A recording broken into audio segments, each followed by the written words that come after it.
Hey guys, it's SBW and welcome back to Let's Play Spyro the Dragon.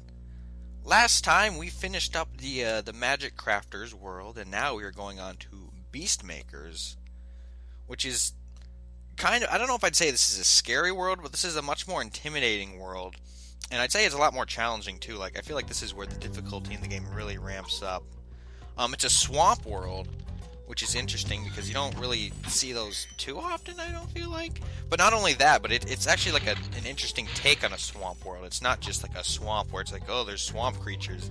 It's actually like nature versus technology. See, you got these like guys over here, and they're like causing electricity to the ground. Oh, and this chicken's gonna get fried. Yep, there he goes.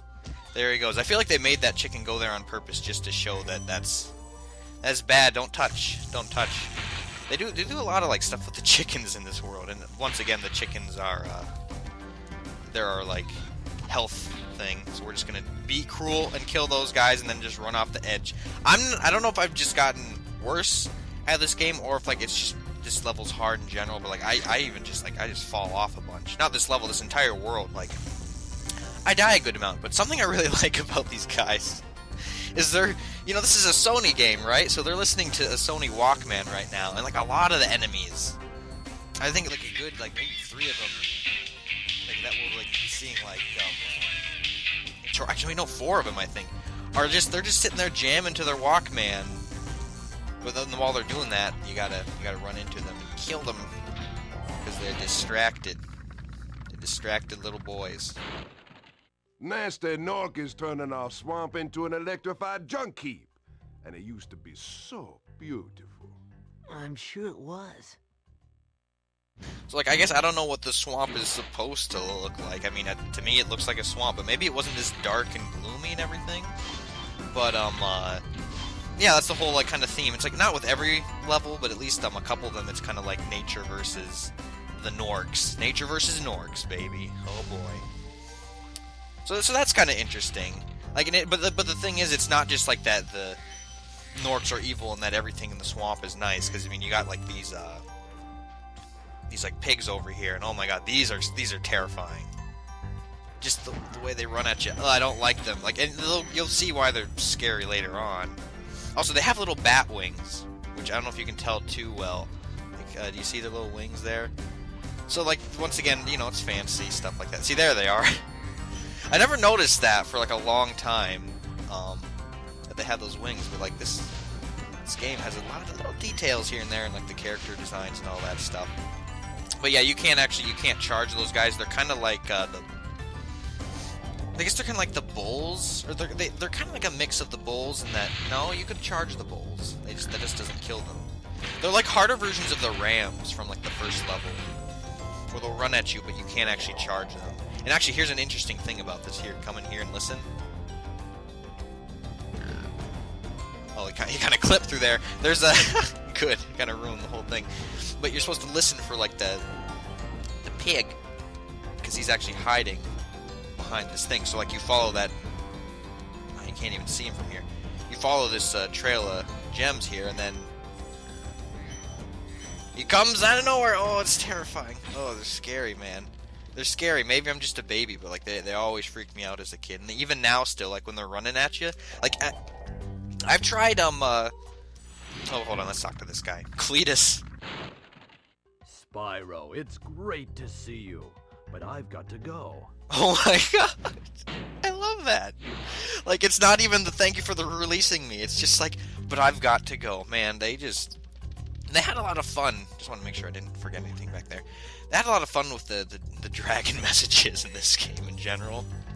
Even though sometimes the jokes get a little old, like that one specifically I think is pretty funny. And also Cletus, like that's... I don't know if this is just like the south of Spyro, but like that's like a name that, I don't know, it fits. And there are other names kind of like it, I think, that fit as well later on.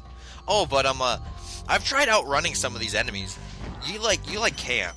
You have to like deal with them. If you like try to like avoid them, they like hunt you down. Like there are other enemies in this game, or in this world later on, that you just like you can't rush past them. They clobber you, and I feel like that's probably the case for a lot of enemies in the game. But like especially in this world, they're brutal.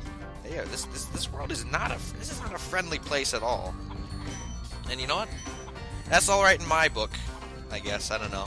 I've always liked sinister themes in games and stuff like that. I like the scarier parts of like Pikmin, like the more intimidating stuff. I like little protagonist in a big world sort of idea. I like it when everything's out to get you. I don't know what my obsession with that theme is, but I just like it. I like. Oh boys, what's wrong with you? Oh, we're gonna wait for this guy to. Oh, nope, I thought I made it, but I didn't. And you only lose one thing of health. Also, we don't need to go over there quite yet. I forgot about that. Oh my god, come on! No, bad. But yeah, like, just like I'm trying to think of like a good example of it in like other games or whatever. But I don't know, I like the harshness of this world just in general. It's cool. This isn't my favorite world, but it's definitely one of the more intense worlds. Definitely. Now let's talk to this guy. So yeah, I talked to this guy specifically. I don't know what all the balloonists say, so sorry. But this one I thought was pretty funny. He's just like, I feel sorry for all the dragons. Maybe once you rescue 50, I'll feel better. Like, he's just keeping us. He just wants to feel better. Once he feels a bit better, like he's just sad. I don't know, man. I can't give you the balloon. No balloon for you. I'm too upset. Also, it's funny because the beginning and the middle, the beginning and the end of the world are connected. They're just blocked off by like this giant, like pyramid sort of thing. Like there's the beginning of the world, the home world at least, and the end is right over here. La-di-da. Yeah, now we fly over here. Another one of these crazy glides. That's not super crazy. There are some other ones coming up that, like, it's not like they're hard, but it's just like one of those things where it's like they're kind of specific in where you have to do them from, and like they're hidden too. Like you gotta like go around a corner where you wouldn't normally even be able to see.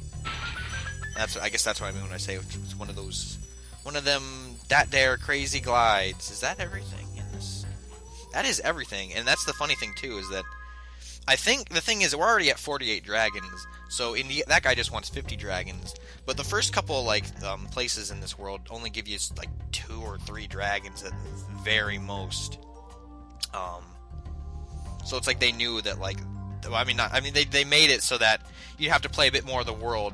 Like you got to get dragons, so they make them like scarce, I guess, for a while. But before we go into this level, I'm turning the sound effect volume down just a bit because the music in this level is really quiet for some reason. I'm not sure why, but I kind of like this song. It's not special, but it has a neat sound to it. But like you can't hear it very well, so I'm just gonna turn down the sound. See, even now it's pretty quiet. But this is like, here's another guy listening to his Walkman. Love it. He's got like what is that, a belly ring? Like these are just the punks. And like a wife beater. I don't know what they're wearing. They're just in the mohawks and the punk and the everything. Man, this world is something else. But this is like the big like electric evil enemy world. What am I trying to say here? This is the big one where it's like you see how like they're trying to take over the swamp. But I love these guys. First of all, they're jamming out to their Walkman as well. But I love the look on their face right before they get killed. They're just like, whoop, dead. Their head stretches. Like, this game just like has such like a cartoony style to it. They just allow like everything to like squish and squash and everything. Oh, this guy's killing all the chickens. Jeez. See, they're just again. I like how they kind of like show like it's not just this is just a video game with enemies placed in it. Like it kind of shows like there's like a little bit of just. I mean, it's very simple, but like that's kind of like a way of like storytelling, I guess you could say. You're seeing like them like attack the chickens and whatnot. You're seeing them take over. All that stuff. Man, I think I'm just going to turn up the game volume at this point because everything's really quiet. Everything's quiet. In fact, I'm even going to turn it up for myself. There we go. I just love like that look on their face before they die. They're just like, whoop! And the sound they make too. It's great. Boom, boom, ba-dum. Yeah, I don't know. The song just like has I think it fits the energy of the level pretty well. like running around and killing these guys really quickly. Nothing super special, but I like it. Also, this level kind of has some alternate paths. You can go inside the house and through it, or you can go outside it or whatever. It's like whatever order you want. There's no specific order to really do these things. Like, yeah, this game like has a good mix of like linear and non-linear. I guess like level design in general. Like there are a lot like at the beginning. Actually, no. At the beginning, it's like very non-linear. Like in the first couple. Actually, no. It just depends on the level. Sometimes the levels are extra linear. The boss levels are usually extra linear. Oh, Watch out, Spyro. The Norks in these parts have discovered the power of electricity, and it really stings. I got so caught up in talking about linear stuff that I forgot touching that guy would make him talk. Also, his name was like Claude. That just seems like another. Maybe it's because Cletus and Claude both start with the CL, but it just seems another southern thing that fits. I don't know. In fact, some of them even have kind of like southern accents. You'll hear that later on. Oh boy, that was close. What was I talking? Oh yeah, the linear whole thing. Like, I feel like this game just has a really good mix. Like it differs on the levels, but like later on, like the levels get a lot. Okay, I'm not gonna make it now. That's close. Death, and only the little guys activate the electrical like floor panel things. The big guys and anyone else don't do it. So as long as you kill them, then you're fine. Dead. But yeah, like this level is like not too crazy. But like, I'm trying to think of like some of the levels later on. In this world specifically, there's one that. Whoa! He almost zapped us. There's one specifically that gets kind of intense and like not knowing like in the directions you can go and not knowing where to go and how to get to places. Oh God, come on! Also, that was a huge deja vu that just happened right there. Do you guys ever get deja vu? Like a lot. I get that like intense sometimes. Like right there, that was a big one. Where you just like everything just lines up specifically. Like what I'm saying, the action that's happening, what I'm looking at, everything. Like I remember picking up a cup and then saying that, and then it being sunny outside, like all at the same time. Just I don't know. There's some explanation to deja vu, but let's shut up and talk to Dragon.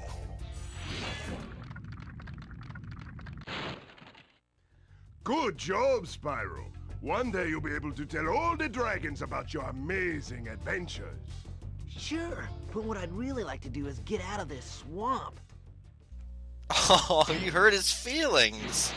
He was just relaxing, maxing all cool and all, shooting some b-ball outside of the school. He was just reclining, and he's like all these dragons. They seem pretty like proud of their swamp. And then he's just like, I want to get out of your stupid swamp. It's little punk Spyro. Spyro. Also, I have no idea how to say that guy's name. It was like Cyprin. Phone. Oh, I gotta mute you. Don't talk to me right now. I've already been interrupted once before. In fact, I don't even think. No, that wasn't even seen or heard. Oh, I love how those guys walk too. Their feet are extra floppy. I don't know what I mean by that, but I mean they just have. A lot of the characters in this game have really giant feet, and I don't know. This game is just like when you think of like this era of games and how awkward some of it was, as far as like like the graphical limitations and everything. I do not get that vibe from this game at all. Everything just makes sense. Also, did I miss something down there? Is there a gem? Oh, it's just a chicken. It's just a chicken! But, like, I don't know, like, this game just, like, doesn't look like it's aged terribly at all. Like, I look at everything and it all just looks correct. Like, I mean, I guess they're simple enough looking, but, like, nothing looks, like, offensive in terms of the graphics at all. Like, it's nice. They somehow knew what they were doing. This was, like, what, 98 or 99? Oh, killed him. I don't remember when this game came out. This might have been 98, maybe 99 at the very latest, because I think this came out after Crash Bandicoot 2 came out, because there's a demo in this game for Crash Bandicoot 3, in fact, but maybe I'll Actually, no, I don't know. That has nothing to do with Spyro, so I don't know why I'd show that off. I mean, who knows? Maybe, maybe. Oh, here's a crazy glide, like I was talking about. Not super crazy, but I feel like I probably had some sort of trouble with this as a kid, trying to figure out how to get to these rooftops. But yeah, I don't know. And even like the little detail of like something that I barely even like notice when I'm playing this is sparks. Like they modeled out this tiny little dragonfly, but like even though it's like a really small like model, it still looks like pretty good. And like he's just like fluttering all around. He's got like the little glow and the little sparkles around him, and like that like they like follow him and everything. It's really nice. You know, I mean, I know people obviously like this game, and people consider this a good game, but I don't know. There's like people rave about other games a lot, and I feel like this one might be more worth the rave. Worth the rave. That's what I'm saying. I feel like I don't know. I don't think this is like super like underappreciated in terms of games, but I don't know. I don't know. I don't know anything. I'm an idiot. I'm dumb. I need to go back to school. I mean, probably, but we'll talk about that another time. And by another time, I mean never, because it has nothing to do with anything. Also, did I miss some? Or this has got to be it. Let's watch it roll up. All right, that's everything. Double check. Yeah, only 2 dragons again, and no more eggs. No more egg thieves. Well, egg thieves at least.